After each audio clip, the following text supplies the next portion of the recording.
আমরা যেতে চাই এই মুহূর্তে সিলেটে, সেখানে আমাদের সাথে যুক্ত হচ্ছেন সহকর্মী হোসাইন সুজাত।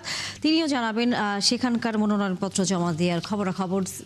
সুজাত, মনোনয়নপত্র জমা দেয়া এতক্ষণ সকাল থেকে এই দুপুর 2টা পর্যন্ত কতজনের মনোনয়নপত্র জমা পড়লো এবং একই সাথে হেভিওয়েট কোনো প্রার্থী এখন পর্যন্ত জমা দিয়েছেন কিনা?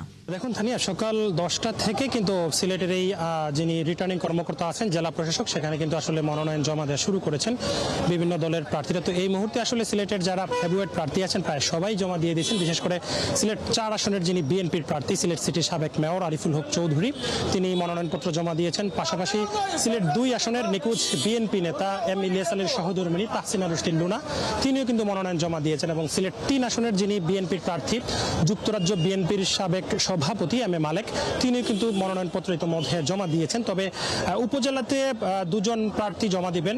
একজন হচ্ছেন সিলেট 6 আসনের বিএনপির যিনি প্রার্থী এমরান আহমেদ, তিনি তার বিয়ানীবাজার উপজেলায় মনোনয়নপত্র জমা দেবেন বলে আমরা জানতে পেরেছি।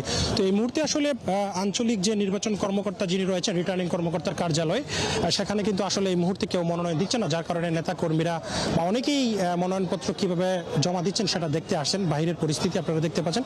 তো আমরা যেটা রিটার্নিং কর্মকর্তার কার্যালয় সূত্রে আমরা যেটা জেনেছি যে সিলেটের 6টি আসনে সর্বমোট 56 জন প্রার্থী মনোনয়ন সংগ্রহ করেছিলেন এবং তার মধ্যে যারা বিএনপির প্রার্থীরা আছেন তারা কিন্তু ইতিমধ্যে জমা দিয়েছেন। পাশাপাশি সিলেট 5 আসনের যেটি বিএনপির জোটের প্রার্থী, জমিয়তে উলামা ইসলাম বাংলাদেশের প্রার্থী মাওলানা উবাইদুল্লাহ ফারুক, তিনিও কিন্তু মনোনয়নপত্র জমা দিয়েছেন। তবে জামায়াতের যারা প্রার্থী রয়েছেন 6টি আসনের, তারা কিন্তু জুহরের নামাজ পড়ে সিলেট কুদরতুল্লাহ মসজিদে একটি দোয়া মাহফিল করে তারা সবাই একসাথে এসে মনোনয়নপত্র জমা দেবেন বলে আমরা জানতে পেরেছি। তবে এখন পর্যন্ত আসলে জামায়াত বা এনসিপির নেতাকর্মীদের আমরা দেখতে আসিনি, প্রার্থীদেরকে কিন্তু এই রিটার্নিং কর্মকর্তার কার্যালয়ে দেখিনি। তবে যেহেতু 5টা পর্যন্ত সময় আছে, এই সময়ের মধ্যে সবাই মনোনয়নপত্র জমা দেবেন। তানিয়া, আমরা তখনও আপনার কাছ থেকে খবর জানবো। ধন্যবাদ সুজাত যুক্ত হয়ে।